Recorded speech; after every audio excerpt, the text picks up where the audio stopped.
વડોદરા શહેરના ward number 14માં છેલ્લા ઘણા સમયથી અપૂરતા દૂષિત અને ગંદા પાણીની ગંભીર સમસ્યાને લઈને સ્થાનિક નાગરિકોમાં ભારે રોષ જોવા મળી રહ્યો છે। વિસ્તારના રહેવાસીઓ લાંબા સમયથી પીવાના શુદ્ધ પાણીથી વંચિત રહેતા હોવાના આક્ષેપો વચ્ચે વોર્ડ નંબર 14 કોંગ્રેસ પરિવાર દ્વારા શુક્રવારે કમિશનર કચેરી ખાતે આવેદનપત્ર આપી સમસ્યાના કાયમી નિરાકરણની માંગ કરવા માટે આવ્યા હતા।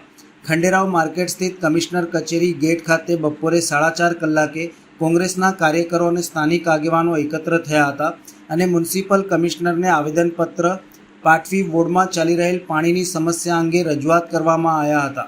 આ પ્રસંગે કોંગ્રેસના કાઉન્સિલર તીર્થ બ્રહ્મભટ્ટે મ્યુનિસિપલ તંત્ર ઉપર આક્ષેપ કરતા જણાવ્યું હતું કે શહેરના નાગરિકોને ગંદુ અને દૂષિત પાણી મળી રહ્યું છે, ત્યારે અધિકારીઓ એસીવાળી મિટિંગોમાં વ્યસ્ત રહે છે અને બોટલનું પાણી પીવે છે। તેમણે જણાવ્યું હતું કે પ્રજાના પૈસે પાણીની બોટલો મંગાવી પીવાના બદલે નાગરિકોને શુદ્ધ પાણી ઉપલબ્ધ કરાવવાની જવાબદારી નિભાવવી જોઈએ। પ્રજાના પ્રશ્નો સાંભળતા નથી અને કમિશનર મિટિંગોમાં વ્યસ્ત હોય તેવું બતાવી રહ્યા છે। તીર્થ બ્રહ્મભટ્ટે વધુમાં આક્ષેપ કર્યો હતો કે નાગરિકોની સમસ્યાઓ સાંભળવા અને તેનો ઉકેલ લાવવા કરતાં અધિકારીઓને મિટિંગોમાં વ્યસ્ત રહેતા હોવાનો ઢોળ કરે છે, જેના કારણે લોકોની મૂળભૂત સમસ્યાઓ યથાવત રહે છે। તેમણે વોર્ડ નંબર 14માં દૂષિત પાણીની સમસ્યાનું તાત્કાલિક અને કાયમી ઉકેલ લાવવાની માંગણી કરી હતી। કોંગ્રેસના આગેવાનોએ ચેતવણી આપી હતી કે જો આગામી સમયમાં પાણીની સમસ્યાનો યોગ્ય ઉકેલ નહીં આવે તો વધુ ઉગ્ર કાર્યક્રમો હાથ ધરવામાં આવશે।